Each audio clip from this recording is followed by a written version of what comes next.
ਸਾਹਿਬ ਜੀ। ਜੀਤਾ ਜੀਉ ਪਿੰਡ ਸਭ ਤੇਰਾ, ਤੂੰ ਅੰਤਰ ਜਾਮੀ ਪੁਰਖ ਭਗਵਾਨ। ਦਾਸਨ ਦਾਸ ਕਹੈ ਜਨ ਨਾਨਕ, ਜਿਹਾ ਤੂੰ ਕਰਾਏ ਤੇਹਾ ਹਉ ਕਰੀ ਵਖਿਆਨ। ਜਿਹਾ ਤੂੰ ਕਰਾਏ ਤੇਹਾ ਹਉ ਕਰੀ ਵਖਿਆਨ। ਪਰਮ ਸਤਿਕਾਰਯੋਗ ਚਵਰ ਛਤਰ ਤਖਤ ਦੇ ਮਾਲਕ ਵਾਲੀ ਕੁਲ ਆਲਮ ਸ਼ਬਦ ਗੁਰੂ ਧੰਨ ਸ੍ਰੀ ਗੁਰੂ ਗ੍ਰੰਥ ਸਾਹਿਬ ਜੀ ਦੀ ਪਾਵਨ ਗੋਦ ਅੰਦਰ ਸਵਾਇਮਾਨ ਗੁਰੂ ਕੀ ਸਾਜੀ ਨਵਾਜੀ ਸਾਧ ਸੰਗਤ ਜੀ ਵਡਭਾਗੇ ਹਾਂ। ਅੱਜ ਅਸੀਂ ਚੌਥੇ ਪਾਤਸ਼ਾਹ ਧੰਨ ਸ੍ਰੀ ਗੁਰੂ ਰਾਮਦਾਸ ਪਾਤਸ਼ਾਹ ਜੀ ਦਾ ਪ੍ਰਕਾਸ਼ ਦਿਹਾੜਾ ਮਨਾ ਰਹੇ ਹਾਂ। ਸਮੁੱਚੀ ਮਾਨਵਤਾ ਦੇ ਅੰਦਰ ਧੰਨ ਗੁਰੂ ਰਾਮਦਾਸ ਪਾਤਸ਼ਾਹ ਜੀ ਨੂੰ ਯਾਦ ਕਰਦਿਆਂ ਹੋਇਆਂ ਧੰਨ ਧੰਨ ਰਾਮਦਾਸਪੁਰ ਜਿਨ ਸਿਰਿਆ ਤਿਨੇ ਸਵਾਰਿਆ, ਪੂਰੀ ਹੋਈ ਕਰਾਮਾਤ ਆਪ ਸਿਰਜਣਹਾਰੇ ਤਾਰਿਆ। ਸਾਰੀ ਸੰਗਤ ਸਜਦਾ ਕਰ ਰਹੀ ਹੈ। ਆਓ ਅੱਜ ਦੇ ਇਹਨਾਂ ਵਿਸ਼ੇਸ਼ ਦੀਵਾਨਾਂ ਦੇ ਵਿੱਚ ਧੰਨ ਗੁਰੂ ਰਾਮਦਾਸ ਪਾਤਸ਼ਾਹ ਜੀ ਦੇ ਜੀਵਨ ਤੋਂ ਕੁਝ ਸੇਧ ਲੈਣ ਵਾਸਤੇ ਪਾਤਸ਼ਾਹ ਜੀ ਦੇ ਜੀਵਨ ਦੇ ਨਾਲ ਸਾਂਝ ਬਣਾਈਏ। ਆਓ ਸਾਰੀ ਸੰਗਤ ਵਿਚਾਰ ਆਰੰਭ ਕਰਨ ਤੋਂ ਪਹਿਲਾਂ ਬੜੇ ਅਦਬ ਸਤਿਕਾਰ ਦੇ ਨਾਲ ਗੁਰਫਤਿਹ ਨਾਲ ਸਾਂਝ ਬਣਾਈਏ। ਗੱਜ ਕੇ ਆਖੋ ਵਾਹਿਗੁਰੂ ਜੀ ਕਾ ਖਾਲਸਾ, ਵਾਹਿਗੁਰੂ ਜੀ ਕੀ ਫਤਿਹ।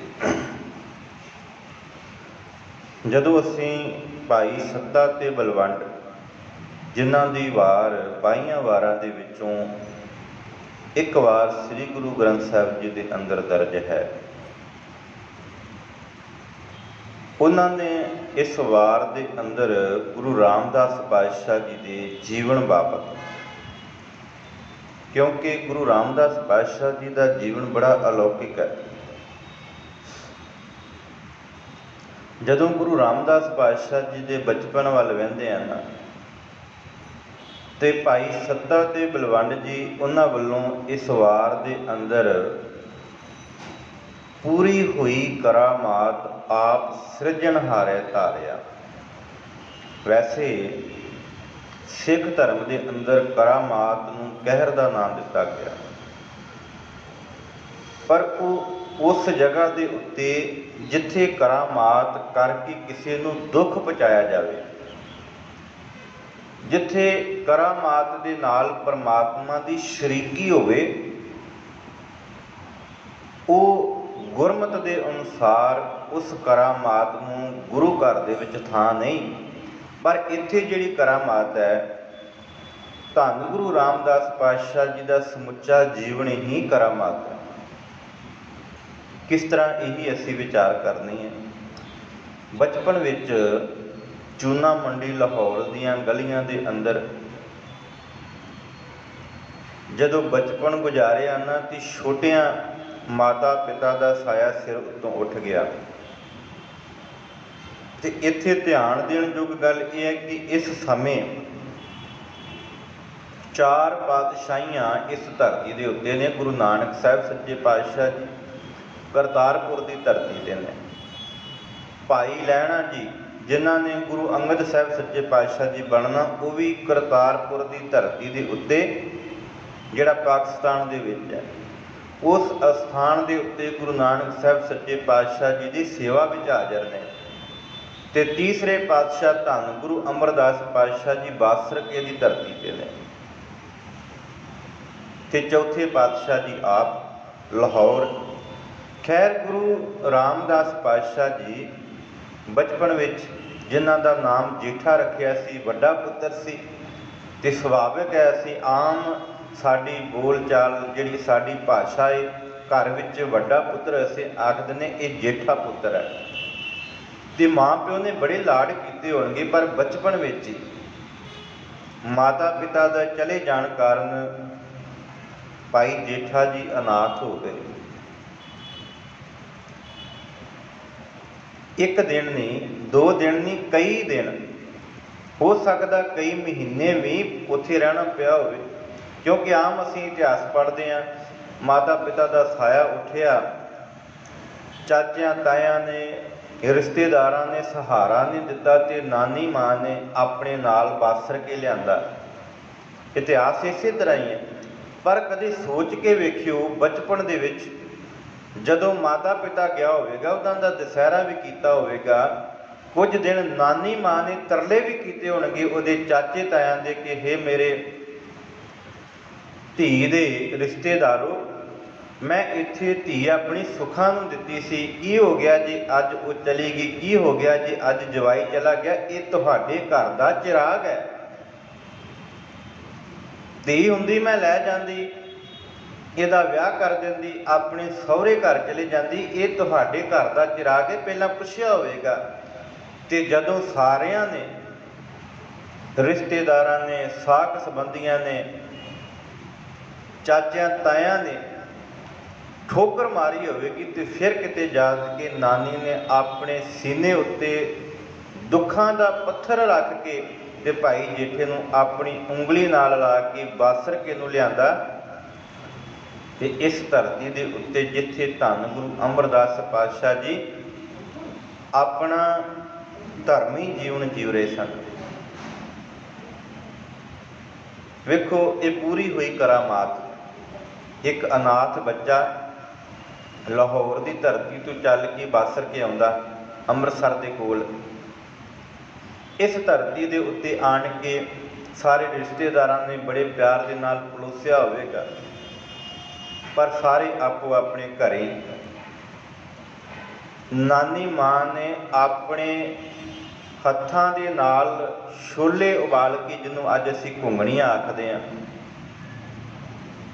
ਇਹ ਛੋਲੇ ਉਬਾਲ ਕੇ ਅਤੇ ਨਾਨੀ ਮਾਂ ਨੇ ਇੱਕ ਲੂਣ ਦੀ, ਇੱਕ ਮਿਰਚਾਂ ਦੀ, ਇਹ 2 ਡੱਬੀਆਂ ਉਹਦੀ ਛਾਬੀ ਵਿੱਚ ਰੱਖ ਦਿੱਤੀਆਂ ਅਤੇ ਆਖਿਆ, ਪੁੱਤਰ ਜਾ ਇਹਨਾਂ ਨੂੰ ਗਲੀਆਂ ਵਿੱਚ ਵੇਚ ਕੇ ਆ, ਜੇ ਤੂੰ ਇਹਨਾਂ ਨੂੰ ਵੇਚੇਗਾ ਤੇ ਇਹ ਤੇਰੀ ਨਾਨੀ, ਬੁੱਢੜੀ ਨਾਨੀ ਜਿਹੜੀ ਹੈ, ਇਹ ਤੇਰੇ ਘਰ ਦਾ ਗੁਜ਼ਾਰਾ ਚਲਾਏਗੀ, ਸਾਡੇ ਘਰ ਪ੍ਰਸ਼ਾਦਾ ਪੱਕੇਗਾ। ਪੂਰੀ ਹੋਈ ਕਰਾਮਾਤ, ਸਾਡੇ ਘਰ ਪ੍ਰਸ਼ਾਦਾ ਪੱਕੇਗਾ। ਬਾਲਕ ਨੇ ਆਪਣੀ ਨਾਨੀ ਮਾਂ ਦੀ ਕਹੀ ਹੋਈ ਗੱਲ ਮੰਨੀ, ਗਲੀਆਂ ਗਲੀਆਂ ਵਿੱਚ ਘੁੰਗਣੀਆਂ ਵੇਚੀਆਂ, ਚਾਰੇ ਪਾਸੇ ਰੌਲਾ ਪਿਆ, ਅਤੇ ਇਸ ਘਰ ਦੇ ਵਿੱਚ ਅੱਜ ਤੀਸਰੇ ਪਾਤਸ਼ਾਹ ਧੰਨ ਗੁਰੂ ਅਮਰਦਾਸ ਪਾਤਸ਼ਾਹ ਜੀ ਜੇ ਗੁਰੂ ਨਹੀਂ ਬਣੇ, ਆਣ ਕੇ ਇਸ ਬਾਲਕ ਨੂੰ ਡਿੱਠਾ, ਆਸ਼ੀਰਵਾਦ ਦਿੱਤਾ, ਦੁੱਖ ਦਾ ਪ੍ਰਗਟਾਵਾ ਕੀਤਾ ਅਤੇ ਆਖਿਆ, ਬਾਲਕ ਜ਼ਿੰਦਗੀ ਦੇ ਵਿੱਚ ਬੜੀਆਂ ਪਰੇਸ਼ਾਨੀਆਂ ਆਉਂਦੀਆਂ ਨੇ, ਜੇ ਉਹਨਾਂ ਪਰੇਸ਼ਾਨੀਆਂ ਦਾ ਸਾਹਮਣਾ ਕਰ ਲਈਏ ਅਤੇ ਉਹ ਪਰੇਸ਼ਾਨੀਆਂ ਨਹੀਂ ਰਹਿ ਜਾਂਦੀਆਂ, ਉਹ ਸਾਡੀਆਂ ਮਿੱਤਰ ਬਣ ਜਾਂਦੀਆਂ ਨੇ। ਗੁਰਬਾਣੀ ਦੇ ਅੰਦਰ ਪਾਵਨ ਬਚਨ ਹੈ, ਦੁੱਖ ਦਾਰੂ ਸੁੱਖ ਰੋਗ ਪਿਆ। ਜੇ ਦੁੱਖ ਹੈ ਤੇ ਉਹ ਦਾਰੂ ਬਣ ਕੇ ਸਾਡੀ ਜ਼ਿੰਦਗੀ ਨੂੰ ਕਈ ਮੰਜ਼ਿਲਾਂ ਤੱਕ ਪਹੁੰਚਾ ਦਿੰਦਾ, ਜੇ ਸੁੱਖ ਹੈ ਤੇ ਅਵੇਸਲਾ ਹੋ ਕੇ ਮਨੁੱਖ ਸਾਰੀ ਰਾਤ ਸੁੱਤਾ ਰਹਿੰਦਾ। ਬਾਸਰ ਕੇ ਦੀ ਧਰਤੀ ਤੋਂ ਇਹ ਸਮਾਂ ਲੰਘਦਾ ਗਿਆ, ਬਤੀਤ ਹੁੰਦਾ ਗਿਆ। ਅਸੀਂ ਇਤਿਹਾਸ ਜਾਣਦੇ ਹਾਂ, ਧੰਨ ਗੁਰੂ ਨਾਨਕ ਪਾਤਸ਼ਾਹ ਜੀ ਨੇ ਭਾਈ ਲਹਿਣਾ ਜੀ ਨੂੰ ਗੁਰਤਾ ਗੱਦੀ ਦਿੱਤੀ, ਖਡੂਰ ਦੀ ਧਰਤੀ 'ਤੇ ਭੇਜਿਆ। ਖਡੂਰ ਦੀ ਧਰਤੀ ਦੇ ਉੱਤੇ ਧੰਨ ਗੁਰੂ ਅਮਰਦਾਸ ਪਾਤਸ਼ਾਹ ਜੀ ਦਾ ਮਿਲਾਪ ਧੰਨ ਗੁਰੂ ਅੰਗਦ ਪਾਤਸ਼ਾਹ ਜੀ ਦੇ ਨਾਲ ਹੋਇਆ। ਇਸ ਧਰਤੀ ਦੇ ਉੱਤੇ ਹੀ ਧੰਨ ਗੁਰੂ ਅਮਰਦਾਸ ਪਾਤਸ਼ਾਹ ਜੀ ਨੇ ਧੰਨ ਗੁਰੂ ਅੰਗਦ ਪਾਤਸ਼ਾਹ ਜੀ ਦੀ ਸੇਵਾ ਕੀਤੀ, ਗਾਗਰ ਚੁੱਕ ਕੇ। ਜਦੋਂ ਇਸ ਪ੍ਰੀਖਿਆ 'ਚ ਪਾਸ ਹੋਏ ਤੇ ਧੰਨ ਗੁਰੂ ਅੰਗਦ ਪਾਤਸ਼ਾਹ ਜੀ ਨੇ ਇਹ ਬਚਨ ਕੀਤਾ, ਅਮਰਦਾਸ ਅੱਜ ਤੋਂ ਬਾਅਦ ਤੁਸੀਂ ਗੋਇੰਦਵਾਲ ਨੂੰ ਆਪਣਾ ਟਿਕਾਣਾ ਬਣਾਉਣਾ, ਇਹ ਕੇਂਦਰੀ ਅਸਥਾਨ ਹੋਵੇਗਾ। ਇਸ ਅਸਥਾਨ 'ਤੇ ਧਰਮ ਦਾ ਪ੍ਰਚਾਰ ਹੋਵੇਗਾ।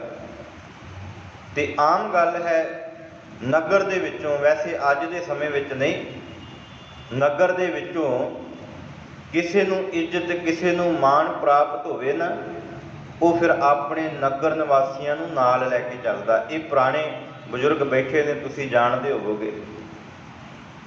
ਪੰਜਾਬ ਦੇ ਵਿੱਚ ਅੱਜ ਵੀ ਬਜ਼ੁਰਗ ਆਪਣੇ ਵੱਡਿਆਂ ਨੂੰ, ਆਪਣੇ ਸਤਿਕਾਰਯੋਗ ਆਪਣੇ ਰਿਸ਼ਤੇਦਾਰਾਂ ਨੂੰ ਨਾਲ ਲੈ ਕੇ ਚੱਲਦੇ ਨੇ। ਖੈਰ, ਧੰਨ ਗੁਰੂ ਅਮਰਦਾਸ ਪਾਤਸ਼ਾਹ ਜੀ ਨੇ ਬਾਸਰ ਕੇ ਆਣ ਕੇ ਆਪਣੇ ਰਿਸ਼ਤੇਦਾਰਾਂ ਨੂੰ, ਆਪਣੇ ਸੰਗੀਆਂ ਸਾਥੀਆਂ ਨੂੰ, ਆਪਣੇ ਆਂਢੀਆਂ ਗੁਆਂਢੀਆਂ ਨੂੰ, ਸਾਰਿਆਂ ਨੂੰ ਆਣ ਕੇ ਇਹ ਬੇਨਤੀ ਕੀਤੀ ਕਿ ਧੰਨ ਗੁਰੂ ਅੰਗਦ ਪਾਤਸ਼ਾਹ ਜੀ ਦਾ ਹੁਕਮ ਹੈ, ਅਸੀਂ ਗੋਇੰਦਵਾਲ ਦੀ ਧਰਤੀ 'ਤੇ ਜਾਣਾ। ਤੇ ਗੋਇੰਦਵਾਲ ਦੀ ਧਰਤੀ 'ਤੇ ਜਾਣ ਲੱਗਿਆਂ ਅੱਜ ਨਾਨੀ ਮਾਂ ਦੇ ਨਾਲ ਭਾਈ ਜੇਠਾ ਵੀ, ਜਿਹਨੂੰ ਆਪ ਧੰਨ ਗੁਰੂ ਅਮਰਦਾਸ ਪਾਤਸ਼ਾਹ ਜੀ ਲੈਣ ਆਏ ਨੇ, ਆਖਣ ਲੱਗੇ ਬਾਲਕ, ਨਵਾਂ ਨਗਰ ਹੈ, ਅਸੀਂ ਉੱਥੇ ਜਾ ਕੇ ਕਾਰੋਬਾਰ ਕਰਾਂਗੇ, ਉੱਥੇ ਸੇਵਾ ਚੱਲੇਗੀ, ਸਿੱਖ ਸੰਗਤਾਂ ਆਉਣਗੀਆਂ, ਇਹ ਤੇਰਾ ਕਾਰੋਬਾਰ ਜਿਹੜਾ ਘੁੰਗਣੀਆਂ ਵਾਲਾ ਹੈ ਨਾ, ਇਹ ਖੂਬ ਚੱਲੇਗਾ, ਤੁਸੀਂ ਸਾਡੇ ਨਾਲ ਚੱਲੋ। ਹੁਣ ਇੱਥੇ ਧੰਨ ਗੁਰੂ ਰਾਮਦਾਸ ਪਾਤਸ਼ਾਹ ਜੀ, ਭਾਈ ਜੇਠਾ ਜੀ ਦੀ ਇੱਥੇ ਹੁਣ ਸਿੱਖੀ ਵਿੱਚ ਪਹਿਲੀ ਪੌੜੀ ਹੈ ਗੋਇੰਦਵਾਲ ਦੀ ਧਰਤੀ ਦੇ ਉੱਤੇ, ਜਿੱਥੇ ਆ ਕੇ ਭਾਈ ਜੇਠਾ ਜੀ ਨੇ ਖੂਬ ਕਮਾਈ ਕੀਤੀ ਤੇ ਖੂਬ ਸੇਵਾ ਕੀਤੀ, ਰੱਜ ਕੇ ਸੇਵਾ ਕੀਤੀ। ਸਬਰ ਤੇ ਸੰਤੋਖ ਕੀ ਹੈ, ਇਹ ਭਾਈ ਜੇਠਾ ਜੀ ਦੇ ਕੋਲੋਂ ਮਿਲਦਾ। ਜਿੰਨੀ ਆਮਦਨੀ ਦੀ ਜ਼ਰੂਰਤ ਹੈ ਉਨੀ ਆਮਦਨੀ ਕਰਕੇ, ਮੈਂ ਅੱਗੇ ਵੀ ਬੇਨਤੀ ਕਰਦਾ ਕਿ ਜਿੰਨੀ ਆਮਦਨੀ ਦੀ ਜ਼ਰੂਰਤ ਹੈ ਨਾ, ਗੁਰੂ ਕਾਲ ਦੇ ਵਿੱਚ ਗੁਰੂ ਕੇ ਸਿੱਖਾਂ ਨੇ ਵੀ ਤੇ ਗੁਰੂ ਕੇ ਪਿਆਰ ਵਾਲਿਆਂ ਨੇ, ਜਿਹੜੇ ਜਿਹੜੇ ਵੀ ਗੁਰੂ ਘਰ ਵਿੱਚ ਨਤਮਸਤਕ ਹੋਏ, ਉਹਨਾਂ ਸਾਰਿਆਂ ਨੇ ਜਿੰਨੀ ਕੁ ਵਸਤ ਦੀ ਜ਼ਰੂਰਤ ਉਨੀ ਹੀ ਕਮਾਈ ਕੀਤੀ। ਉਦਾਹਰਨ ਹੈ ਇੱਕ ਗੁਰੂ ਰਾਮਦਾਸ ਪਾਤਸ਼ਾਹ ਜੀ ਦੇ ਜੀਵਨ ਦੀ, ਭਾਈ ਸੋਮੇ ਦੀ। ਗੁਰੂ ਰਾਮਦਾਸ ਪਾਤਸ਼ਾਹ ਜੀ ਨੇ ਜਦੋਂ ਅੰਮ੍ਰਿਤਸਰ ਦੀ ਨਗਰੀ ਵਸਾਈ ਨਾ, ਅੰਮ੍ਰਿਤਸਰ, ਸਤਿਗੁਰ ਸਤਵਾਦੀ ਜਿਤ ਨਾਤੈ ਕਊਆ ਹੰਸ ਹੋਹੈ, ਜਿੱਥੇ ਕਾਵਾਂ ਨੂੰ ਵੀ ਹੰਸ ਬਣਾ ਕੇ ਸਤਿਗੁਰੂ ਨੇ ਪੈਦਾ ਕੀਤਾ, ਉਸ ਧਰਤੀ ਦੇ ਉੱਤੇ ਇੱਕ ਸੋਮੇ ਨਾਂ ਦਾ ਗੁਰੂ ਦਾ ਸਿੱਖ ਆਇਆ। ਮੈਂ ਫਿਰ ਆਪਣੇ ਪ੍ਰਕਰਨ ਵੱਲ ਆਵਾਂਗਾ। ਗੁਰੂ ਰਾਮਦਾਸ ਪਾਤਸ਼ਾਹ ਜੀ ਦੇ ਜੀਵਨ ਵਿੱਚੋਂ ਇਹ ਸਾਖੀ ਹੈ। ਸਰੋਵਰ ਦੀ ਤਿਆਰੀ ਚੱਲ ਰਹੀ ਹੈ ਤੇ ਇੱਕ ਦਿਨ, ਕਿਉਂਕਿ ਵੱਖ-ਵੱਖ ਕਾਰੀਗਰ ਆਏ ਨੇ, 52 ਕਿੱਤਿਆਂ ਦੇ ਲੋਕ ਇੱਥੇ ਆਏ ਨੇ, ਉਹਨਾਂ ਵਿੱਚੋਂ ਇੱਕ ਸੋਮਾ, ਉਹਨੇ ਆਪਣੀ ਹੱਟੀ ਗੁਰੂ ਰਾਮਦਾਸ ਪਾਤਸ਼ਾਹ ਜੀ ਦੇ ਦਰ ਦੇ ਕੋਲ ਪਾਈ ਹੈ। ਤੇ ਅੱਜ ਗੁਰੂ ਰਾਮਦਾਸ ਪਾਤਸ਼ਾਹ ਜੀ ਆਏ ਨੇ, ਭਾਈ ਸੋਮਾ ਜੀ ਸਾਹਮਣੇ ਬੈਠੇ ਨੇ, ਆਣ ਕੇ ਆਖਿਆ, ਸੋਮਿਆ ਕੀ ਵਟਕ ਕੀਤੀ ਹੈ? ਕਹਿੰਦੇ ਪਾਤਸ਼ਾਹ ਆ ਵਟਿਆ। ਗੁਰੂ ਪਾਤਸ਼ਾਹ ਜੀ ਨੇ ਪੁੱਛਿਆ ਨਹੀਂ, ਧੰਨ ਗੁਰੂ ਰਾਮਦਾਸ ਪਾਤਸ਼ਾਹ ਜੀ ਨੇ ਉਹ ਜਿਹੜੀ ਉਹਦੀ ਗੋਲਕ ਸੀ, ਜਿਹੜੀ ਉਹਦੀ ਬੁਗਣੀ ਸੀ, ਜਿਹਦੇ ਵਿੱਚ ਉਹ ਗੱਲੇ ਵਿੱਚ ਪੈਸੇ ਪਾਉਂਦਾ ਸੀ, ਉਹ ਗੱਲਾ ਚੱਕਿਆ, ਆਣ ਕੇ ਤੇ ਆਪਣੇ ਜਿਹੜੇ ਕਾਰੀਗਰ ਸਨ, ਜਿਹੜੇ ਉੱਥੇ ਦਿਹਾੜੀਦਾਰ ਸਨ, ਉਹਨਾਂ ਨੂੰ ਆਣ ਕੇ ਉਹਨਾਂ ਦੀ ਤਨਖਾਹ ਦਿੱਤੀ, ਭਾਵ ਉਹਨਾਂ ਦੀ ਦਿਹਾੜੀ ਦਿੱਤੀ। ਇਤਿਹਾਸ ਵਿੱਚ ਜ਼ਿਕਰ ਹੈ, ਪ੍ਰਿੰਸੀਪਲ ਸਤਬੀਰ ਸਿੰਘ ਜੀ ਲਿਖਦੇ ਨੇ, ਇਹ ਇੱਕ ਦਿਨ ਨਹੀਂ, ਲਗਾਤਾਰ 5 ਦਿਨ ਕੰਮ ਚੱਲਿਆ। ਭਾਵ 5 ਦਿਨ ਗੁਰੂ ਰਾਮਦਾਸ ਪਾਤਸ਼ਾਹ ਜੀ ਸੋਮੇ ਦੀ ਹੱਟੀ 'ਤੇ ਜਾਂਦੇ ਨੇ, ਸ਼ਾਮਾਂ ਹੁੰਦੀਆਂ ਨੇ, ਜਿੰਨੀ ਵਟਕ ਹੁੰਦੀ ਹੈ ਸਾਰੀ ਦੀ ਸਾਰੀ ਵਟਕ ਲਿਆ ਕੇ ਤੇ ਆਪਣੇ ਦਿਹਾੜੀਦਾਰਾਂ ਨੂੰ, ਜਿਹੜੇ ਗੁਰੂ ਘਰ ਵਿੱਚ ਸੇਵਾ ਕਰਦੇ ਨੇ, ਕੇਵਲ ਇੱਕ ਸੇਵਾ ਕਰਦੇ ਨੇ। ਇੱਕ ਜਿਸ ਤਰ੍ਹਾਂ ਅੱਜ ਵੀ ਅਸੀਂ ਗੁਰੂ ਘਰਾਂ ਵਿੱਚ ਦੇਖਦੇ ਹਾਂ ਕਿ ਜਦੋਂ ਗੁਰੂ ਘਰ ਵਿੱਚ ਸੇਵਾ ਚੱਲਦੀ ਹੈ, ਜਿਹੜੇ ਮਿਸਤਰੀ ਨੇ ਜਾਂ ਦਿਹਾੜੀ 'ਤੇ ਕੁਝ ਕੁ ਬੰਦੇ ਅਸੀਂ ਜ਼ਰੂਰ ਲਾਉਂਦੇ ਹਾਂ, ਜਿਹੜੇ ਇਸ ਮਹਾਰਤ ਦੇ ਵਿੱਚ ਮਾਹਰ ਨੇ, ਕਿਉਂਕਿ ਉਹਨਾਂ ਵੀ ਆਪਣਾ ਘਰ ਚਲਾਉਣਾ। ਹੁਣ ਉਹਨਾਂ ਦਿਹਾੜੀਦਾਰਾਂ ਨੂੰ ਜਿਹੜੀ ਆ ਉਹ ਜਿਹੜੀ ਵਟਕ ਹੋਈ ਹੈ ਸੋਮੇ ਦੀ, ਉਹ ਦਿੱਤੀ ਜਾਂਦੀ ਹੈ। ਅਖੀਰ 5 ਦਿਨ ਲੰਘ ਗਏ ਨੇ ਤੇ ਅਗਲੇਰਾ ਦਿਨ ਚੜ੍ਹਦਾ ਹੈ, ਗੁਰੂ ਰਾਮਦਾਸ ਪਾਤਸ਼ਾਹ ਜੀ ਆਏ ਨਹੀਂ। ਸੋਮਾ ਵੇਖਦਾ ਹੈ, ਸਾਡੇ ਵਰਗਾ ਨਹੀਂ। ਸੋਮਾ ਹੁਣ ਵੇਖਦਾ ਹੈ ਕਿ ਗੁਰੂ ਜੀ ਆਏ ਨਹੀਂ, मेथों कोई भुल हो गई, अपना गला ਚੱਕਿਆ ਏ, दुकान ਨੂੰ बंद ਕੀਤਾ ਏ ਤੇ ਗੱਲਾ ਲੈ ਕੇ गुरु रामदास पातशाह जी के दर ते पहुँच गए ने। आखन लगे पातशाह कि मेथों कोई गलती हुई नहीं, कहते अज तुसीं साडी वटक लैण वास्ते नहीं आए, अज साडी गोलक नूं लैके तुसीं गुरु रामदास जी अपने दर ते वरतिया नहीं कि साडी कोई गलती हो गई। कहते नहीं सोम्या, वाकई तू सोमा शाह है। ਇਹਦਾ ਇਤਿਹਾਸ ਵਿੱਚ ਸੋਮਾ ਸਾਹ ਲਿਖਿਆ, ਕਿਉਂਕਿ ਕਿਸੇ ਦੀ ਹੱਡੀ ਹੋਵੇ ਤੇ ਜਿਹਦੇ ਕੋਲ ਕੁਝ ਲਿਆ ਜਾਵੇ, ਜੇ ਕੋਈ ਕੁਝ ਦੇਣ ਦੇ ਕਾਬਲ ਹੋਵੇ, ਉਹਨੂੰ ਸ਼ਾਹ ਕਿਹਾ ਜਾਂਦਾ। ਆਮ ਪਿੰਡਾਂ ਦੇ ਵਿੱਚ, ਤੁਹਾਡੇ ਇੱਥੇ ਸ਼ਹਿਰਾਂ ਵਿੱਚ ਵੀ ਹੋਵੇਗਾ, ਜਿਹੜਾ ਕੋਈ ਦੇਣ ਲੈਣ ਦਾ ਕੰਮ ਕਰਦਾ ਹੋਵੇਗਾ ਉਹਨੂੰ ਸ਼ਾਹ ਕਹਾਂਗੇ, ਸ਼ਾਹ ਜੀ। ਤੇ ਧੰਨ ਗੁਰੂ ਰਾਮਦਾਸ ਪਾਤਸ਼ਾਹ ਜੀ ਨੇ ਆਖਿਆ ਸੀ, ਗੱਲ ਵਕੜੀ ਵਿੱਚ ਲਿਆ, ਆਖਿਆ ਸੋਮਿਆ ਤੂੰ ਵਾਕਈ ਸ਼ਾਹ ਹੈ। सोमा शाह बेप्रवाह गुरु का शाह। इतिहास में एको ही शाह है तो वह सोमा शाह है। ये है गुरु की करामात। धन गुरु रामदास पातशाह जी गोविंदवाल साहब की धरती ते ने, हथ विच छाबड़ी लई है। धन गुरु रामदास पातशाह जी की रहमत वेखो, नगर दे विच घुंगड़ियां वेचते हैं। जिन्नी को वटक होई ना, जिन्नी क उन्नी वटक करके जिन्ना दसवंध उहदे विचों गुरु रामदास जी धन गुरु अमरदास पातशाह जी के चरणों में अर्पण करना, वो दसवंध कढ़ के अपनी छाबड़ी फिर लोड़वंदां दे अगे रख देंदे ने। क्योंकि गुरु नानक साहब जी का सिद्धांत है वंड के छकना। ਹੁਣ ਉੱਥੇ ਜਿਹੜੇ ਭਲੇ ਪੁਰਸ਼ ਆਉਂਦੇ ਨੇ, ਜਿਹੜੇ ਲੋੜਵੰਦ ਨੇ, ਉਹਨਾਂ ਨੂੰ ਘੁੰਗਣੀਆਂ ਖਵਾ ਕੇ ਤੇ ਫਿਰ ਆ ਕੇ ਸੇਵਾ ਵਿੱਚ ਜੁਟਦੇ ਨੇ। ਸਾਰੀ ਦਿਹਾੜੀ ਸੇਵਾ ਕਰਦੇ ਨੇ। ਸ਼ਾਮਾਂ ਪੈਂਦੀਆਂ ਨੇ, ਨਾਨੀ ਦੇ ਕੋਲ ਜਾਂਦੇ ਨੇ, ਜਿਹੜਾ ਵਟਿਆ ਹੋਇਆ ਧਨ ਉਹ ਦਿੰਦੇ ਨੇ। ਉਹੀ ਪ੍ਰਕਿਰਿਆ ਚੱਲਦੀ ਹੈ ਰੋਜ਼ਾਨਾ ਦੀ ਨਿਤ ਕਰਮ ਦੀ। ਪਰ ਹੁਣ ਜਿਹੜੀ ਸੇਵਾ ਉਹ ਵੱਧਦੀ ਜਾਂਦੀ ਹੈ। ਪੂਰੀ ਹੋਈ ਕਰਾਮਾਤ ਆਪ ਸਿਰਜਣਹਾਰੇ ਧਾਰਿਆ। परमात्मा ने आप थापिया। भाई जेठा जी नूं किसी ने मोहर नहीं ला के दिती कि धन गुरु अमरदास पातशाह जी भाई जेठा नूं गुरु बनाउणा। ये नहीं कि धन गुरु अमरदास पातशाह जी ने अपनी धी का रिश्ता दिता तां नहीं। गुरु के प्यार वालिओ, भाई सत्ते ते बलवंड नूं पुछ के वेखो, वो कहंदे ये करामात तां पूरी होई क्योंकि आप सिरजणहारे धारिया। आप उन्हें आण के रहमत कीती ते धन गुरु रामदास पातशाह जी कहलाए। आप उस अकाल पुरख ने रहमत की। खैर इतिहास वाल आइए। इस धरती के उत्ते, गोविंदवाल साहब की धरती के उत्ते बौली का निर्माण चलता है। सिर उत्ते टोकरी है, सेवा करते ने। सिर उत्ते बाल्टा रख के जिहड़ी गार निकलती है, मिट्टी निकलती है, उन्होंने धोंदे ने। ये नित की प्रक्रिया तो रोजाना वधदी जाती है, वधदी जाती है। एक दिन बैठिया गुरु के महलों ने आख्या, धन गुरु अमरदास पातशाह जी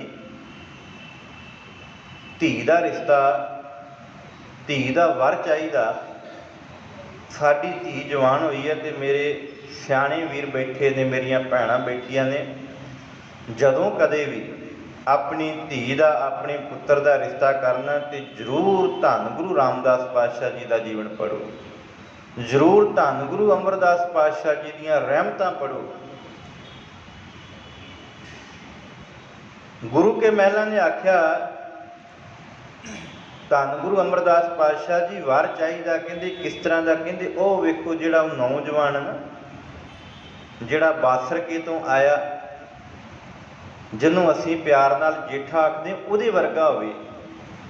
ते गुरु साहब ने यह नहीं आख्या कि ये तो घुंगणियां वेचदा, मेरी धी गुरु घर दे विच पली, मेरी धी नूं किसी गल की कमी नहीं, तो ये घुंगणियां वेचण वाला पता नहीं शाम नूं आवे कि ना आवे, पता नहीं इहदियां घुंगणियां विकण के ना विकण। नहीं गुरु के प्यार वालिओ, धन गुरु अमरदास पातशाह जी ने आख्या भाई जेठे वर्गा तो फिर भाई जेठा ही है। ਵੇਖਿਆ ਕੀ ਉਹਦੇ ਅੰਦਰ? ਇੱਕ ਤੇ ਉਹ ਮਿਹਨਤੀ ਹੈ। ਜਿਹੜਾ ਮਨੁੱਖ ਮਿਹਨਤੀ ਹੈ ਨਾ, ਉਹ ਕਦੇ ਵੀ ਜ਼ਿੰਦਗੀ ਵਿੱਚ ਫੇਲ ਨਹੀਂ ਹੁੰਦਾ। ਕੋਈ ਵੀ ਕਾਰੋਬਾਰ ਕਰੇ ਉਹ ਕਦੇ ਜ਼ਿੰਦਗੀ ਵਿੱਚ ਫੇਲ ਨਹੀਂ ਹੁੰਦਾ। ਇੱਕ ਉਹ ਧਰਮੀ ਹੈ, ਨਾਮ ਜਪਣ ਵਾਲਾ। ਜਿਹੜਾ ਧਰਮੀ ਮਨੁੱਖ ਹੈ, ਜਿਹੜਾ ਨਾਮ ਜਪਣ ਵਾਲਾ, ਉਹ ਕਦੇ ਵੀ ਐਸ਼ ਦੇ ਵਿੱਚ ਨਹੀਂ ਪਵੇਗਾ। ਭਾਵ ਉਹ ਕਦੇ ਕੁਕਰਮਾਂ ਵੱਲ ਨਹੀਂ ਜਾਵੇਗਾ। ਇੱਕ ਉਹ ਮਿਹਨਤੀ ਹੈ, ਇੱਕ ਉਹ ਧਰਮੀ ਹੈ, ਤੇ ਇੱਕ ਉਹ ਦਾਨੀ ਹੈ। ਗੁਰੂ ਕੇ ਮਹਿਲਾਂ ਨੇ ਆਖਿਆ ਕਿਸ ਤਰ੍ਹਾਂ? ਕਹਿੰਦੇ ਤੁਸੀਂ ਦੇਖਿਆ ਨਹੀਂ, ਇਹ ਉਹੀ ਜੇਠਾ ਏ ਜਿਨ੍ਹਾਂ ਦੀ ਨਿਤ ਕਿਰਿਆ ਏ। ਸਵੇਰੇ ਘੁੰਗਣੀਆਂ ਵੇਚਦੇ ਨੇ, ਜਿੰਨੀ ਵਟਕ ਦੀ ਜ਼ਰੂਰਤ ਹੈ, ਜਿੰਨੀ ਮਾਇਆ ਦੀ ਜ਼ਰੂਰਤ, ਉਹ ਨਹੀਂ ਵੇਚ ਕੇ ਬਾਕੀ ਸਾਰੇ ਧਰਮੀ ਲੋਕਾਂ ਨੂੰ ਵੰਡ ਦਿੰਦੇ ਨੇ। ਇਹ ਦਾਨੀ ਵੀ ਹੈ। ਤੇ ਜਿਹੜਾ ਦਾਨੀ ਹੁੰਦਾ ਉਹ ਸਭ ਤੋਂ ਉੱਚਾ ਹੁੰਦਾ, ਭਾਵੇਂ ਦਾਨ 1 ਰੁਪਈਏ ਦਾ ਹੋਵੇ ਤੇ ਭਾਵੇਂ 1 ਲੱਖ ਦਾ ਹੋਵੇ। ਜਿਹੜਾ ਦਾਨੀ ਹੈ, ਗੁਰੂ ਘਰ ਵਿੱਚ ਲੱਖ ਰੁਪਈਏ ਵਾਲੀ ਦੀ ਵੀ ਉਨੀ ਮਹਾਨਤਾ ਤੇ 1 ਰੁਪਈਏ ਵਾਲੀ ਦੀ ਵੀ ਉਨੀ ਮਹਾਨਤਾ। ਇਸ ਤਰ੍ਹਾਂ ਧੰਨ ਗੁਰੂ ਰਾਮਦਾਸ ਪਾਤਸ਼ਾਹ ਜੀ ਦਾ ਜਿਹੜਾ ਆਨੰਦ ਸੀ ਬੀਬੀ ਭਾਨੀ ਜੀ ਦੇ ਨਾਲ ਹੋਇਆ। ਧੰਨ ਗੁਰੂ ਰਾਮਦਾਸ ਪਾਤਸ਼ਾਹ ਜੀ ਨੇ ਬੜੀ ਕਾਲ ਕੀਤੀ, ਬੜੀ ਕਮਾਈ ਕੀਤੀ। ਅੰਤ ਧੰਨ ਗੁਰੂ ਅਮਰਦਾਸ ਪਾਤਸ਼ਾਹ ਜੀ ਨੇ ਆਪ ਰਹਿਮਤ ਕਰਕੇ ਭਾਈ ਜੇਠਾ ਜੀ ਨੂੰ ਗੁਰਤਾ ਗੱਦੀ ਦਿੱਤੀ ਤੇ ਗੁਰੂ ਰਾਮਦਾਸ ਪਾਤਸ਼ਾਹ ਜੀ ਕਹਿਲਾਏ। ਇੱਕ ਇੱਥੇ ਸਾਖੀ ਮੈਂ ਜ਼ਰੂਰ ਆਪ ਜੀ ਦੇ ਨਾਲ ਸਾਂਝੀ ਕਰਕੇ ਫਿਰ ਸਮਾਪਤੀ ਵੱਲ ਆਵਾਂਗਾ। ਜਦੋਂ, ਕਿਉਂਕਿ ਪੂਰੀ ਹੋਈ ਕਰਾਮਾਤ, ਅਸੀਂ ਪੂਰੀ ਹੋਈ ਕਰਾਮਾਤ ਦੀ ਗੱਲ ਕਰ ਰਹੇ ਹਾਂ। ਫਿਰ ਮੈਂ ਬੇਨਤੀ ਕਰਾਂ, ਕਰਾਮਾਤ 2 ਪ੍ਰਕਾਰ ਦੀ ਹੈ। ਇੱਕ ਕਿਸੇ ਨੂੰ ਦੁੱਖ ਪਹੁੰਚਾਉਣਾ ਕਰਾਮਾਤ ਦੇ ਨਾਲ, ਇੱਕ ਰੱਬ ਦੀ ਸ਼ਰੀਕੀ ਕਰਨੀ। ਰੱਬ ਦੀ ਸ਼ਰੀਕੀ ਮਤਲਬ ਜੋ ਰੱਬ ਕਰ ਰਿਹਾ ਤੇ ਮੈਂ ਕਹਾਂ ਕਿ ਮੈਂ ਤੁਹਾਨੂੰ ਆਪਣੇ ਮੰਤਰ ਦੇ ਨਾਲ ਆਹ ਚੀਜ਼ ਲੈ ਦੇਵਾਂਗਾ, ਮੈਂ ਤੁਹਾਨੂੰ ਮੰਤਰ ਦੇ ਨਾਲ ਤੁਹਾਡਾ ਸਰੀਰ ਠੀਕ ਕਰ ਦੇਵਾਂਗਾ, ਪਰ ਇਹ ਸਭ ਕੁਝ ਪਰਮਾਤਮਾ ਦੇ ਹੱਥ ਹੈ। ਮੈਂ ਤੁਹਾਨੂੰ ਜ਼ਿੰਦਗੀ ਦੇ ਦੇਵਾਂਗਾ, ਮੈਂ ਤੁਹਾਨੂੰ ਪੁੱਤਰ ਦੀ ਦਾਤ ਦੇ ਦੇਵਾਂਗਾ, ਮੇਰੇ ਵਿੱਚ ਕੀ ਔਕਾਤ ਹੈ? ਧੰਨ ਗੁਰੂ ਰਾਮਦਾਸ ਪਾਤਸ਼ਾਹ ਜੀ ਜਦੋਂ ਲਾਹੌਰ ਤੋਂ ਚੱਲ ਕੇ ਆਏ ਹੈ ਨਾ, ਤੇ ਸਾਰਿਆਂ ਨੇ ਠੁਕਰਾਇਆ, ਸਾਰਿਆਂ ਨੇ। ਪਰ ਜਿਸ ਦਿਨ ਧੰਨ ਗੁਰੂ ਅਮਰਦਾਸ ਪਾਤਸ਼ਾਹ ਜੀ ਦੇ ਦਰ ਉੱਤੇ ਆਏ ਨੇ, ਧੀ ਦਾ ਸਾਕ ਕੀਤਾ ਹੈ, ਤੇ ਉਹੀ ਲਾਹੌਰ ਦੇ ਵਾਸੀ ਅੱਜ ਗੋਇੰਦਵਾਲ ਦੀ ਧਰਤੀ ਤੇ ਆਏ ਨੇ ਵੇਖਣ ਵਾਸਤੇ। ਜਿਹੜੇ ਕਹਿੰਦੇ ਸਨ, ਜਿੱਥੇ ਨਾਨੀ ਨੇ ਆਖਿਆ ਸੀ ਐ ਮੇਰੇ ਰਿਸ਼ਤੇਦਾਰੋ, ਮੈਂ ਧੀ ਤੁਹਾਨੂੰ ਦਿੱਤੀ ਸੀ, ਇਹ ਤੁਹਾਡਾ ਪੁੱਤ ਹੈ, ਇਹ ਤੁਹਾਡੀ ਵੰਸ਼ ਹੈ,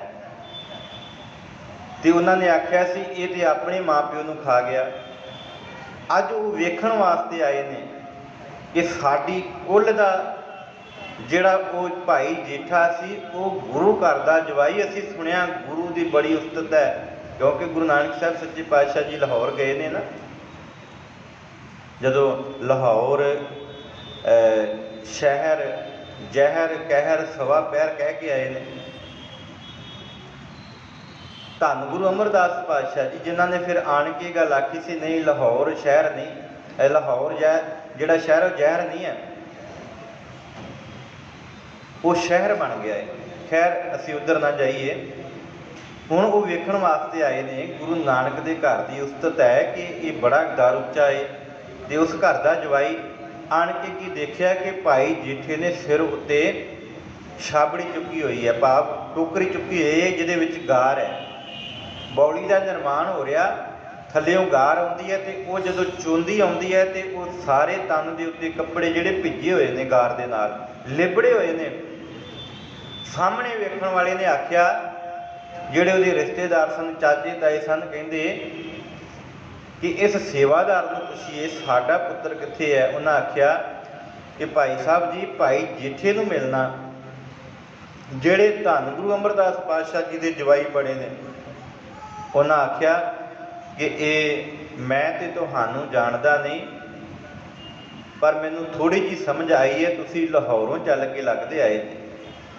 ਕਹਿੰਦੇ ਹਾਂ, ਕਹਿੰਦੇ ਹਾਂ ਤੁਹਾਨੂੰ ਕਿੱਦਾਂ ਪਤਾ? ਕਹਿੰਦੇ ਮੈਂ ਹੀ ਭਾਈ ਜੇਠਾ। ਹੁਣ ਭਾਈ ਜੇਠੇ ਨੂੰ ਕੁਛ ਨਹੀਂ ਆਖਿਆ। ਉਸੇ ਵੇਲੇ ਧੰਨ ਗੁਰੂ ਅਮਰਦਾਸ ਪਾਤਸ਼ਾਹ ਜੀ ਦੇ ਕੋਲ ਦੌੜ ਕੇ ਚਲੇ ਗਏ ਨੇ ਤੇ ਆਣ ਕੇ ਮੰਦੇ ਸ਼ਬਦ ਬੋਲੇ ਨੇ, ਪੂਰੀ ਹੋਈ ਕਰਾਮਾਤ। ਇਹ ਕਰਾਮਾਤ ਨਹੀਂ ਤਾਂ ਕੀ ਹੋਇਆ? ਜਿਹਨੂੰ ਲੋਕ ਦੁਰਕਾਰਾਂ ਪਾਉਂਦੇ ਸਨ, ਜਿਹਨੂੰ ਚਾਚੇ ਤਾਇਆ ਨੇ ਆਖਿਆ ਸੀ ਇਹਨੇ ਆਪਣੀ ਮਾਂ ਤੇ ਆਪਣੇ ਪਿਓ ਨੂੰ ਖਾ ਲਿਆ, ਅੱਜ ਉਹ ਮਿਲਣ ਵਾਸਤੇ ਆਏ ਨੇ। ਅੱਜ ਉਹ ਮਿਲਣ ਵਾਸਤੇ ਆਏ ਨੇ, ਪਰ ਅੱਖਾਂ ਅੱਗੇ ਫਿਰ ਉਹੀ ਹੰਕਾਰ ਦਾ ਘੱਟਾ, ਉਹੀ ਮਿੱਟੀ ਚੜੀ ਹੋਈ ਹੈ। ਸਾਹਮਣੇ ਦੇਖਿਆ ਕਿ ਤਨ ਉੱਤੇ ਜਿਹੜੇ ਛਿੱਟੇ ਪਏ ਹੋਏ ਨੇ, ਜਵਾਈ ਦੇ ਰੂਪ ਵਿੱਚ ਵੇਖਣਾ ਚਾਹੁੰਦੇ ਸਨ, ਪਰ ਵੇਖਿਆ ਕਿ ਤਨ ਦੇ ਉੱਤੇ ਜਿਹੜੀ ਮਿੱਟੀ ਹੈ, ਚਿੱਕੜ ਹੈ, ਉਹਦੇ ਛਿੱਟੇ ਪਏ ਹੋਏ ਨੇ। ਦੌੜ ਕੇ ਗੁਰੂ ਅਮਰਦਾਸ ਪਾਤਸ਼ਾਹ ਜੀ ਦੇ ਕੋਲ ਚਲੇ ਗਏ। ਕਹਿੰਦੇ ਜਵਾਈਆਂ ਨੂੰ ਇਸ ਤਰ੍ਹਾਂ ਰੱਖੀਦਾ? ਅਸੀਂ ਸੁਣਿਆ ਸੀ ਤੁਹਾਡੇ ਘਰ ਦਾ ਜਵਾਈ ਬਣਿਆ, ਇਹ ਗਲੀਆਂ 'ਚ ਰੁਲਦਾ ਫਿਰਦਾ ਸੀ। ਅਸੀਂ ਸੋਚਿਆ ਕਿਤੇ ਇਹਦੀ ਜ਼ਿੰਦਗੀ ਸਵਰ ਗਈ ਹੋਵੇਗੀ, ਸਾਡੀ ਕੁਲ ਦਾ ਇਹਨੇ ਨਾਂ ਰੋਸ਼ਨ ਕੀਤਾ ਹੋਵੇਗਾ, ਇਹ ਤੇ ਸਹੁਰੇ ਘਰ ਦੇ ਵਿੱਚ ਆਣ ਕੇ ਸੇਵਾ ਕਰਦਾ ਫਿਰਦਾ। ਤੇ ਧੰਨ ਗੁਰੂ ਅਮਰਦਾਸ ਪਾਤਸ਼ਾਹ ਜੀ ਨੇ ਭਾਈ ਜੇਠਾ ਜੀ ਨੂੰ ਬੁਲਾਇਆ ਸੀ, ਤੇ ਭਾਈ ਜੇਠਾ ਜੀ ਨੇ ਆਣ ਕੇ ਇਹ ਨਹੀਂ ਆਖਿਆ ਕਿ ਇਹ ਮੇਰੇ ਕੁਝ ਨਹੀਂ ਲੱਗਦੇ, ਹੱਥ ਜੋੜ ਲਏ, ਆਖਣ ਲੱਗੇ ਧੰਨ ਗੁਰੂ ਅਮਰਦਾਸ ਪਾਤਸ਼ਾਹ ਜੀ, ਇਹ ਮੇਰਾ ਪਰਿਵਾਰ ਹੈ, ਇਹ ਮੇਰੀ ਕੁਲ ਹੈ। ਮੇਰੀ ਹੱਥ ਜੋੜ ਕੇ ਬੇਨਤੀ ਹੈ, ਇਹ ਅਣਜਾਣ ਨੇ, ਇਹ ਤੇਰੀ ਉਸਤਤ ਤੋਂ ਜਾਣੂ ਨਹੀਂ ਪਾਤਸ਼ਾਹ, ਇਹਨਾਂ ਨੂੰ ਮਾਫ ਕਰ ਦੇ। ਕੌਣ ਮਾਫੀ ਮੰਗਦਾ? ਜਿਨ੍ਹਾਂ ਨੇ ਘਰੋਂ ਕੱਢਿਆ ਹੋਵੇ। ਮੰਗਦਾ ਕੋਈ ਉਹਦੇ ਵਾਸਤੇ ਮਾਫੀ? ਨਹੀਂ। ਗੁਰੂ ਕੇ ਪਿਆਰਿਓ, ਇਹ ਪੂਰੀ ਹੋਈ ਕਰਾਮਾਤ, ਇਹ ਕਰਾਮਾਤ ਹੀ ਹੈ ਕਿ ਧੰਨ ਗੁਰੂ ਅਮਰਦਾਸ ਰਾਮਦਾਸ ਪਾਤਸ਼ਾਹ ਜੀ, ਧੰਨ ਗੁਰੂ ਅਮਰਦਾਸ ਪਾਤਸ਼ਾਹ ਜੀ ਦੇ ਸਾਹਮਣੇ ਖੜੇ ਹੋ ਕੇ ਆਪਣੀ ਕੁਲ, ਆਪਣੇ ਪਰਿਵਾਰ ਵਾਸਤੇ ਮਾਫੀ ਮੰਗਦੇ ਪਏ ਨੇ, ਜਿਨ੍ਹਾਂ ਕਦੇ ਪੁੱਛਿਆ ਨਹੀਂ। ਆਪ ਆਖਿਆ ਸਤਿਗੁਰੂ ਜੀ ਇਹਨਾਂ ਨੂੰ ਬਖਸ਼ ਦਿਓ। ਖੈਰ ਸਤਿਗੁਰੂ ਨੇ ਰਹਿਮਤ ਕੀਤੀ। ਧੰਨ ਗੁਰੂ ਰਾਮਦਾਸ ਪਾਤਸ਼ਾਹ ਜੀ ਗੁਰਤਾ ਗੱਦੀ ਤੇ ਬੈਠੇ ਨੇ। ਸੰਸਾਰ ਦੇ ਵਿੱਚ ਸਿੱਖੀ ਅਤੇ ਸੰਗਤੀ ਪਾਰ ਬ੍ਰਹਮ ਕਰ ਨਮਸਕਾਰਿਆ। ਪਿਛੇ ਸਾਰੇ ਇਤਿਹਾਸ ਵਿੱਚ ਗੁਰੂ ਆਇਆ, ਪਰ ਭਾਈ ਸੱਤਾ ਤੇ ਭਾਈ ਬਲਵੰਡ ਜੀ ਕਹਿੰਦੇ ਇਹ ਜੇਠਾ ਜਿਹੜਾ ਲਾਹੌਰ ਦੀਆਂ ਗਲੀਆਂ ਵਿੱਚੋਂ ਨਿਕਲਿਆ, ਬਾਸਰ ਕੇ ਦੇ ਨਗਰ ਦੇ ਵਿੱਚ ਫਿਰਦਾ ਫਿਰਾਉਂਦਾ ਗੋਇੰਦਵਾਲ ਦੀ ਧਰਤੀ ਤੇ ਆਇਆ, ਉਹਦਾ ਆਪਣਾ ਹੀ ਇੱਕ ਨਗਰ ਰਾਮਦਾਸ ਦੀ ਧਰਤੀ। ਮੈਂ ਇੱਕ ਬੇਨਤੀ ਕਰਾਂ, ਜਦੋਂ ਵੀ ਤੁਹਾਨੂੰ ਕੋਈ ਅਨਨੋਨ ਦੂਸਰਾ ਧਰਮ ਦਾ, ਕੋਈ ਵੀ ਕਿਸੇ ਵੀ ਦੇਸ਼ ਦਾ, ਕਿਸੇ ਵੀ ਧਰਮ ਦਾ ਕੋਈ ਪੁੱਛਦਾ, ਤੇ ਇਹ ਨਾ ਆਖਿਆ ਕਰੋ ਗੋਲਡਨ ਟੈਂਪਲ, ਇਹ ਨਾ ਆਖਿਆ ਕਰੋ ਸਵਰਨ ਮੰਦਰ। ਭਾਈ ਇਹ ਤੇ ਹੈਗਾ ਧੰਨ ਗੁਰੂ ਰਾਮਦਾਸ ਸੱਚੇ ਪਾਤਸ਼ਾਹ ਜੀ ਦਾ ਸਥਾਨ, ਹਰੀ ਮੰਦਰ। ਇਹ ਹਰੀ ਦਾ ਮੰਦਰ ਹੈ, ਇਹ ਗੁਰੂ ਰਾਮਦਾਸ ਦੀ ਨਗਰੀ ਹੈ। ਗੋਲਡਨ ਟੈਂਪਲ ਤੇ ਅਸੀਂ ਬਣਾ ਦਿੱਤਾ। ਮੈਂ ਪਿੱਛੇ ਜੇ ਸੁਣ ਰਿਹਾ ਸੀ, ਅਸੀਂ ਆਮ ਦੂਸਰੇ ਧਰਮਾਂ ਦੇ ਲੋਕਾਂ ਨੂੰ ਕਹਿ ਦਿੰਦੇ ਹਾਂ ਕਿ ਇਹ ਸਾਡੀ, ਜਿਸ ਤਰ੍ਹਾਂ ਤੁਹਾਡੇ ਵੇਦ ਨੇ, ਜਿਸ ਤਰ੍ਹਾਂ ਤੁਹਾਡੀਆਂ ਸਿਮਰਤੀਆਂ ਨੇ, ਇਹ ਸਾਡਾ ਗੁਰੂ ਗ੍ਰੰਥ ਸਾਹਿਬ ਹੈ। ਅੰਗਰੇਜ਼ ਆ ਜਾਣ, ਉਹਨਾਂ ਨੂੰ ਕਹਿੰਦੇ ਇਹ ਸਾਡੀ ਹੋਲੀ ਬੁੱਕ ਹੈ। ਨਹੀਂ ਗੁਰੂ ਕੇ ਪਿਆਰਿਓ, ਸੰਸਾਰ ਦਾ ਕੋਈ ਵੀ ਗ੍ਰੰਥ ਕਿਸੇ ਨੂੰ ਗੁਰੂ ਦੀ ਮਾਨਤਾ ਨਹੀਂ। ਸੰਸਾਰ ਦੇ ਅੰਦਰ ਇੱਕੋ ਹੀ ਇੱਕ ਧਾਰਮਿਕ ਗ੍ਰੰਥ ਹੈ ਜਿਹਨੂੰ ਗੁਰੂ ਦਾ ਦਰਜਾ ਹੈ, ਤੇ ਉਹ ਧੰਨ ਸ੍ਰੀ ਗੁਰੂ ਗ੍ਰੰਥ ਸਾਹਿਬ ਜੀ। ਮੇਰਾ ਇਹ ਪ੍ਰਕਰਨ ਨਹੀਂ ਹੈ, ਪਰ ਇਹ ਬੇਨਤੀ ਹੈ, ਉਸ ਹਰਿਮੰਦਰ ਦੇ ਅੰਦਰ, ਉਸ ਰਾਮਦਾਸ ਦੇ ਅਸਥਾਨ ਦੇ ਉੱਤੇ ਅੱਜ ਵੀ ਸੰਗਤਾਂ ਸਜਦਾ ਕਰਦੀਆਂ ਨੇ। ਜਿਸ ਭਾਈ ਜੇਠੇ ਨੂੰ ਕੋਈ ਪੁੱਛਦਾ ਸੀ ਨਹੀਂ ਸੀ, ਉਸ ਭਾਈ ਜੇਠੇ ਦੇ ਭਾਵ ਧੰਨ ਗੁਰੂ ਰਾਮਦਾਸ ਪਾਤਸ਼ਾਹ ਜੀ ਦੇ ਅਸਥਾਨ ਉੱਤੇ ਅੱਜ ਹਜ਼ਾਰਾਂ ਸੰਗਤਾਂ ਸਜਦਾ ਕਰਦੀਆਂ। ਅੱਜ ਮੱਥਾ ਟੇਕਣ ਨੂੰ, ਨਤਮਸਤਕ ਹੋਣ ਨੂੰ ਉੱਥੇ ਲੋਕ ਤਰਸਦੇ ਨੇ ਕਿ ਪਾਤਸ਼ਾਹ ਰਹਿਮਤ ਕਰ, ਤੇਰੇ ਦਰ ਦੇ ਉੱਤੇ ਦਰਸ਼ਨ ਹੀ ਹੋ ਜਾਣ, ਇਸ਼ਨਾਨ ਹੀ ਹੋ ਜਾਣਾ। ਰੋਜ਼ਾਨਾ ਅਸੀਂ ਸ੍ਰੀ ਅੰਮ੍ਰਿਤਸਰ ਜੀ ਕੀ ਇਸ਼ਨਾਨ ਅਸੀਂ ਰੋਜ਼ਾਨਾ ਮੰਗਦੇ ਹਾਂ, ਦਰਸ਼ਨਾਂ ਦੀ ਤਾਂ ਕਰਦੇ ਹਾਂ। ਇਹ ਤਾਂ ਹੀ ਹੈ ਕਿ ਧੰਨ ਗੁਰੂ ਰਾਮਦਾਸ ਪਾਤਸ਼ਾਹ ਜੀ ਨੂੰ ਪਾਰ ਬ੍ਰਹਮ ਦਾ ਦਰਜਾ ਹੈ। ਸਿੱਖੀ ਅਤੇ ਸੰਗਤੀ ਪਾਰ ਬ੍ਰਹਮ ਕਰ ਨਮਸਕਾਰਿਆ। ਉਹਨਾਂ ਨੂੰ ਪਾਰ ਬ੍ਰਹਮ ਦਾ ਰੂਪ ਜਾਣ ਕੇ ਨਮਸਕਾਰ ਕੀਤੀ ਹੈ। ਆਪ ਸਭ ਸੰਗਤਾਂ ਨੂੰ ਧੰਨ ਧੰਨ ਸ੍ਰੀ ਗੁਰੂ ਰਾਮਦਾਸ ਪਾਤਸ਼ਾਹ ਜੀ ਦੇ ਪ੍ਰਕਾਸ਼ ਪੁਰਬ ਦੀਆਂ ਲੱਖ ਲੱਖ ਵਧਾਈਆਂ ਹੋਣ। ਗੁਰੂ ਸਾਹਿਬ ਕਿਰਪਾ ਕਰਨ। ਜਿਸ ਤਰ੍ਹਾਂ ਉਹਨਾਂ ਨੇ ਆਪਣੇ ਜੀਵਨ ਵਿੱਚ ਘਾਲਣਾ ਘਾਲੀ, ਸਾਨੂੰ ਵੀ ਇਹ ਸਮਰੱਥਾ ਆ ਜਾਵੇ, ਸਾਡੇ ਉੱਤੇ ਵੀ ਸਤਿਗੁਰੂ ਇਹ ਰਹਿਮਤ ਕਰ ਜਾਵੇ ਕਿ ਇਹ ਜਿਹੜੇ ਦੁੱਖ ਨੇ, ਇਹ ਜਿਹੜੇ ਦਰਦ ਨੇ, ਇਹ ਜਿਹੜੀਆਂ ਔਖੀਆਂ ਘੜੀਆਂ ਨੇ, ਪਾਤਸ਼ਾਹ ਤੇਰੇ ਜੀਵਨ ਦੇ ਅੱਗੇ ਤੇ ਕੁਛ ਵੀ ਨਹੀਂ। ਸਾਨੂੰ ਸਮਰੱਥਾ ਬਖਸ਼ੀ, ਇਹਨਾਂ ਦੁੱਖ ਦੀਆਂ ਘੜੀਆਂ ਦੇ ਵਿੱਚੋਂ ਨਿਕਲ ਕੇ ਅਸੀਂ ਸਦਾ ਤੇਰਾ ਸਿਮਰਨ ਕਰੀਏ। ਤੇਰੇ ਸਿਮਰਨ ਦੇ ਨਾਲ ਸਾਰਾ ਕੁਝ ਹੱਲ ਹੋ ਸਕਦਾ, ਤੇਰੀ ਸੇਵਾ ਦੇ ਨਾਲ ਸਭ ਕੁਝ ਠੀਕ ਹੋ ਸਕਦਾ। ਪਾਤਸ਼ਾਹ ਇਹ ਰਹਿਮਤ ਕਰੀ। ਸੋ ਸਾਰੀਆਂ ਸੰਗਤਾਂ ਦਾ ਤਹਿ ਦਿਲੋਂ ਧੰਨਵਾਦ। ਕੋਟਾਨ ਕੋਟ ਸ਼ੁਕਰ ਹੈ ਧੰਨ ਸ੍ਰੀ ਗੁਰੂ ਗ੍ਰੰਥ ਸਾਹਿਬ ਜੀ ਦਾ, ਜਿਨ੍ਹਾਂ ਨੇ ਇਹ ਬਖਸ਼ਿਸ਼ ਕੀਤੀ, ਆਪਣੀਆਂ ਵਿਚਾਰਾਂ ਕਰਵਾਈਆਂ। ਵਿਚਾਰ ਕਰਦਿਆਂ ਹੋਈਆਂ ਅਣਗਿਣਤ ਪ੍ਰਕਾਰ ਦੀਆਂ ਭੁੱਲਾਂ ਗਲਤੀਆਂ ਆਪ ਸੰਗਤ ਬਖਸ਼ਣਹਾਰ ਹੋ ਬਖਸ਼ ਲੈਣਾ। ਗੁਰੂ ਸਾਹਿਬ ਕਿਰਪਾ ਕਰਨ। ਇਸੇ ਤਰ੍ਹਾਂ ਹੀ ਆਪ ਜੀ ਦੀ ਸੇਵਾ ਵਿੱਚ ਸਤਿਗੁਰੂ ਜੀ ਰਹਿਮਤ ਕਰਕੇ ਇਤਿਹਾਸ ਦੀ ਵਿਚਾਰ ਜਿਹੜੀ ਹੈ ਉਹ ਕਰਵਾਉਂਦੇ ਰਹਿਣ। ਆਓ ਅੰਤ ਗੁਰਫਤਿਹ ਨਾਲ ਸਾਂਝ ਬਣਾਈਏ। ਵਾਹਿਗੁਰੂ ਜੀ ਕਾ ਖਾਲਸਾ, ਵਾਹਿਗੁਰੂ ਜੀ ਕੀ ਫਤਿਹ।